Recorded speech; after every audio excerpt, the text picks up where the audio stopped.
So I am Dr. Rebecca Gill. My title is Associate Professor in Communication, and I also work with the Entrepreneurship Program. And we're talking about a class that I taught this past spring called How to Be a Con Artist, Stories of Fraud, Entrepreneurship, and the Social Imagination. So I, like most people who come up with good ideas, was watching television, and I was watching the Inventing Anna docudrama. I might have a story. Her name is Anna Delvey, or Anna Sorokin, no one's sure. She's either a rich German heiress or she's flat broke. And I became sort of just aware of how many of these fraud entrepreneur documentaries and docudramas were being made on a number of different streaming services. The charges are insane. Anna committed real white-collar felonies while posing as a socialite in an attempt to steal millions of dollars. And I kind of just thought, what's going on here? This is something that I want to look into more. And I also knew, just from teaching students at Wake over the years, that they were really interested in these high-profile frauds, like Billy McFarland and the Fire Festival, Elizabeth Holmes and Theranos. And so I knew my students were interested in it, and then I knew that society was interested in it, as evidenced on these streaming services. And so I decided I should teach a class to explore it. The course is titled How to Be a Con Artist, but in reality, what I'm actually trying to convey to them is how to not be a con artist.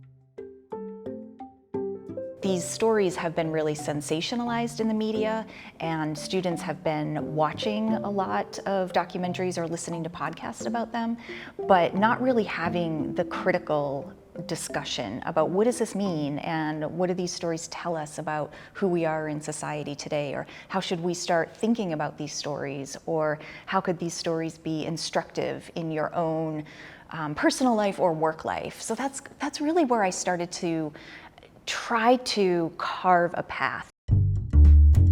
So one of the big questions that continues to plague me is, to what degree do con artists, and particularly the ones that we studied in class, to what degree did they know what they were doing when they were doing it? And I think the biggest case that helped us really kind of have discussions around that question was Elizabeth Holmes and Theranos. Breaking news this evening in the trial of Theranos founder Elizabeth Holmes. The jury has reached a verdict. This morning, the woman once called the next Steve Jobs could be facing decades in prison after a jury found her guilty of knowingly misleading investors about her company's blood testing technology.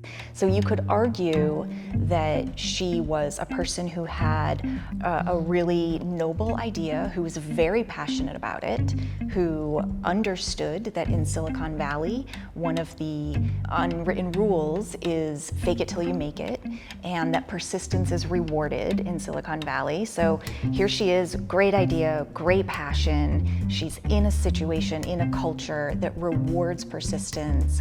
So was she really being unethical, or did she just take her good intentions too far? And so we were able to really engage that question. Not that we came up with an answer necessarily, but we tried to grapple with that tension of how do you make sense of a situation where you're sort of being encouraged to keep going even if you shouldn't. We really looked not just at the figures of the con artist, but also the people they worked with. With Theranos, why didn't the board of directors speak up more? They were people who arguably could have headed that disaster off at the pass. So why didn't they say anything, or could they have said anything? We also looked at whistleblowers in some of these cases, which my students might actually be in that position at some point in their work life to maybe become whistleblowers. So it wasn't just the con artists themselves, although that was those were the cases that really got us into the conversations. It was also looking at the situation around the con artist, which a lot of our students could kind of place themselves within.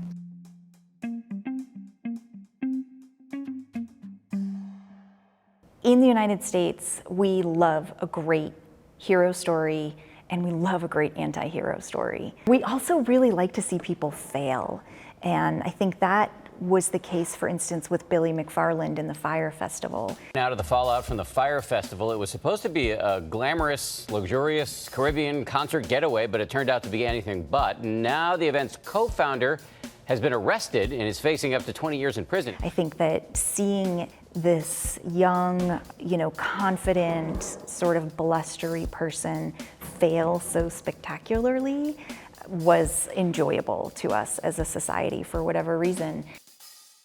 I think that's also the case with Elizabeth Holmes of Theranos. A question that my students and I talked a lot about was, would we think the same about her if she had succeeded? As a society, we might tell the story differently of her making the right decision to be unethical because of the product that came out in the end. Instead, because she was never able to actually produce a product in the long run, we tell the story of her as more of a villain.